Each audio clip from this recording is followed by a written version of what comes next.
Hello, space friends. Captain Snuggles here, back in X4 Foundations to share my idea for defense stations that actually defend things. So, currently, defense stations really only serve two roles, neither of which is very interesting. First off, they can camp right on the exit to a jump gate and block off that access to a system. And second, they can serve as a passive placeholder for sector ownership. And neither of those things is interesting. They don't engage the player, they're not interactive, they don't involve strategy. These are just big balls of guns that sit in space, but they don't really have the range or the mechanics to do much of anything. So, considering that, and also considering that destroying them is always either incredibly boring or incredibly frustrating, depending on how your AI acts, I thought I would take a crack at coming up with a design using the existing in-game mechanics that is more interesting and engaging and useful, and might be a little bit more fun to attack as well. So, here we are over here. Let's take a look. This is it. Well, that's the core of it anyway. It's a big stack of solar panels and a couple of defense modules, as well as a dock and some storage. And the station savvy among you might already know what's coming, but we're going to take a look anyway. So we also have these four outlying sort of bunkers here. There's one here, there's one on that southeast side, one on the southwest side, and one on the northwest side. Now then, you might wonder, as cool and pretty and unique as this setup is, you might wonder how that achieves any of the things that I just said it achieves. Well, let me pop over here real quick. Get on the map. And just turn on my missile turrets. And hopefully, here in just a moment, we'll see it start to happen. There we go. See those clusters of missiles reaching out and touching that relatively distant PE there. There we go. So these are interceptor missiles that I'm using. So the idea here is that these are extremely long-range, high-speed, accurate tracking missiles that do very little damage on their own, but the damage does add up over time. And they also have EWAR, electronic warfare effects. They disable, boost, and travel drive. Now then, I have my ring of nav beacons here showing the range of the station. Now this is the range in low attention. Because of lock-on and flight time, the range is shorter in high attention, but it's still considerable. Hang on. Another example. Just absolutely blasted by dozens of interceptor missiles. So, the idea here is, this is a long-range station. That's a roughly 50-kilometer range from the center of the station out to the very edges of its range. And you can see this exerts control over a wide area.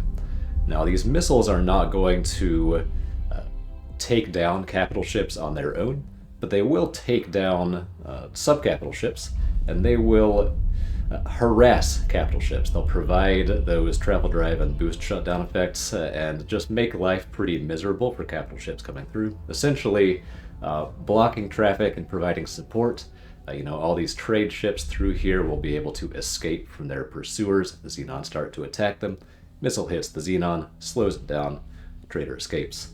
And so, long story short, this is a defense station that actually defends a wide area, provides a lot of support, as well as having some pretty good killing power for subcapital ships out to this wide range.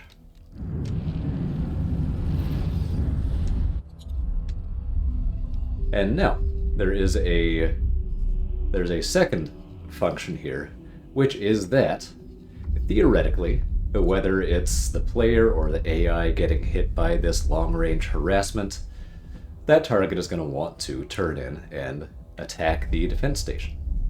Well, when that happens, there are layers of defense to block off the attackers. So, on each of these corners, I have one defense module with missiles on it, but I have two defense modules with your standard plasma and flak, as well as some beams. And so, as enemies approach to try and take down these missile turrets that are annoying them, they will then have to fight their way through the flak and beams and plasma to actually do so. And it's not by any means impossible. You could make this a lot meaner and make the missiles harder to get to. I've put them out at the corners here, although there are a few in the center as well. But basically the idea is defense in depth, layers of fire that get more intense as you approach, and at its core, I even have these Osprey Sentinels on a very tight defend position command to attack anything that comes in close. Now, the Osprey Sentinels are not that great on their own. They're tanky and slow, and they have mass drivers. I set them up to basically emulate something like a long-distance turret. That's basically the closest thing we have to a 16-kilometer turret. But idea being that whether it's a long-range turret or whether it's a fleet of ships on a close position defense command, or whether it's some kind of Mark II defense drone, something big and slow and tanky. Either way, there's a third layer of defense in here to attack and hopefully take down any ships that get really close and start to actually threaten the core of the station here. Now then, as I make my way over to dock up and just observe some fighting, I guess the last note on the design here is that I have set this up to be reasonably self-sufficient. There are, I believe, 34 Terran solar panels on this thing, providing over 200,000 energy cells per hour, which is barely enough to keep this thing stocked with missiles using the closed-loop production method. If this were an NPC station, you could drop the solar panels and just have it be fueled by trade, so that if you didn't want to wade through the barrage of missiles to try and get in and dismantle this thing piece by piece, you could instead blockade it, besiege it, starve it of energy cells while you gradually wore down its missile supply. Alright, now then, let's take a look at this K as it approaches. We'll see if it can even get in to its graviton range. It is bearing the full brunt of all of the interceptor missiles that are coming at it, so it is gradually getting whittled down. But you can see these things do not do a lot of direct damage, although they are gradually whittling down its surface elements.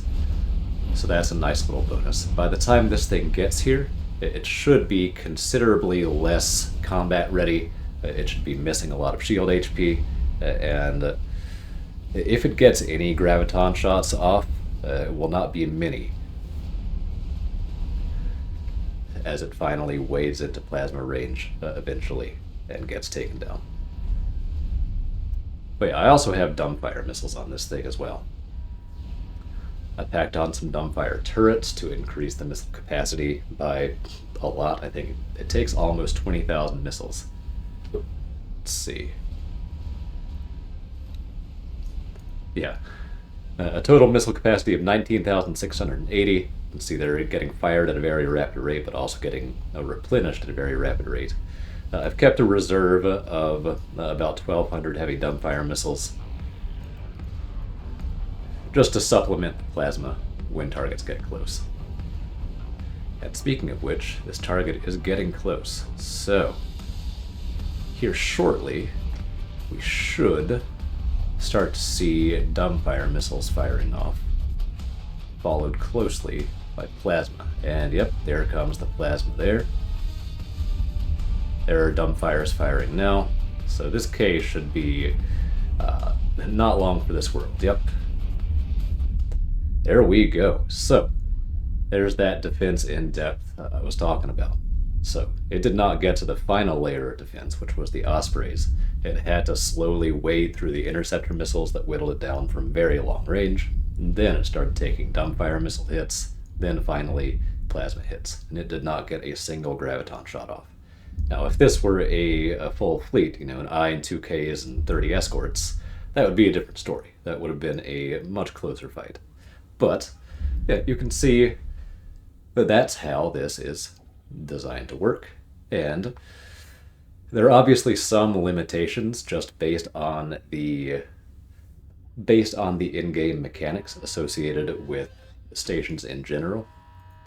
For example, only being able to set commands for all the missile turrets and all the non-missile turrets. You could be a lot more nuanced if you could set the commands for individual groups of turrets like you can with ships. But with the tools that we have, I think this is pretty good. So here we go. We're interrupting the Xenon trade here. This SE was trying to get to the jump gate and go to a different sector, but we did not let it. So, there we go. All in all, that is the idea. We are influencing the sector over a wide area, providing defense over a wide area, supporting our allies in the field, while also protecting their traders, and protecting ourselves. In my mind, although this design is a little clunky with the existing in-game mechanics, it's more interesting to build and operate and watch than the standard gate camp plasma ball, and it would absolutely be more interesting if the Xenon and NPC factions had access to something like this. It would improve their control over their own space without giving them too much more raw firepower, and it would also make them more interesting to fight. You would have a strong incentive to engage defense stations, you would have some strategic options for ways to go about it, and frankly, this would work better with the current state of destroyer AI. With the current defense station designs, the paradigm is basically that if destroyers stay out of turret range, they win effortlessly, and if they go into turret range, they die. With this design, attacking ships are always under fire from some sort of weapon system, but because the defenses are less concentrated, they're less likely to just instantly explode if they move in a little too close. I know the chances of this actually being implemented are slim, but maybe there's an idea somewhere in here that Egosoft can use to make the game better. And even if not, designing this was a fun little theory crafting exercise. I'd love to hear your thoughts, so let me know in the comments. Thanks for watching. I hope you enjoyed. I hope you'll tune in next time. And until then, this is Captain Snuggles, signing off.